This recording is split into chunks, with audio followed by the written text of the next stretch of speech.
Multiple relationships can pose issues for a professional if great care is not taken. The counselor needs to determine what their reasons are for developing multiple relationships. A therapist's always aim is not to cause harm to their client. There are times when multiple relationships cannot be avoided, such as teaching or mentoring situations.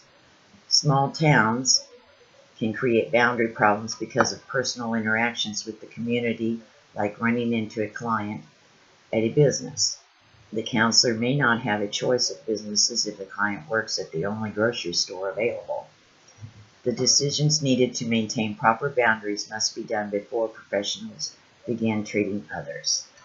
I feel it is better to think about boundaries now so I have time to determine how I will handle them. I prefer to keep multiple relationships limited if possible. Before I would enter into any type of second relationship with a client, I would discuss the issues with a colleague or supervisor.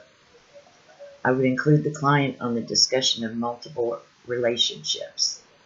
Arnold Lazarus holds a position that it is acceptable to have multiple relationships with clients. He stated that he had social relationships with his clients. He uses a negotiation process to determine if he will enter into multiple relationships with clients. I feel a new counselor should not have multiple relationships with the clients. I think that my lack of experience could cause issues with boundaries. I would not be comfortable managing social or outside relationships with my clients. I feel once you have started bending the rules, it is easy to lose focus on your purpose for helping. Some clients may not be able to separate the professional relationship from the social relationship, and this could become too dependent on you. They rely on you to know how to maintain. The therapist who does not have firm boundaries may slowly slip into unethical situations with clients. The exploiting of the client should be kept in mind at all situations of therapy, especially where boundaries are issues. Lazarus seems to engage in multiple relationships that are informal, but I do not think I would want to be so casual. I feel that once a client thinks a friendship has taken place, they may not be able to look at you in a professional sense. They may expect the social relationship to replace the professional one. A counselor has the power from the beginning to have multiple relationships. The client is giving them more. The responsibility is the professionals and not the clients to make the boundaries. Boundaries need to be discussed with each client at the beginning of treatment so you and the client understand and agree on the limits.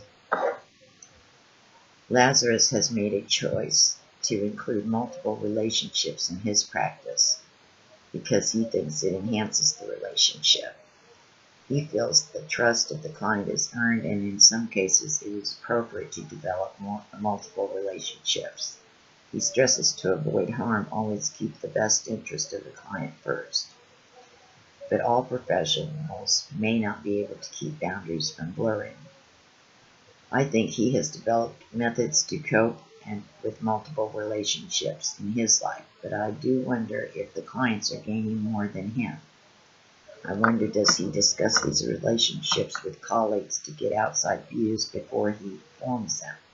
He sounds like socialization is part of all his therapy, but the deeper message is that in his cases, he has determined the social relationship will help, not harm the client. I feel for myself, keeping boundaries well defined, especially in the beginning, must be done. I do not want to intentionally do harm to any client and their therapy experience. I plan to work toward understanding and following professional ethics. I live my life with the belief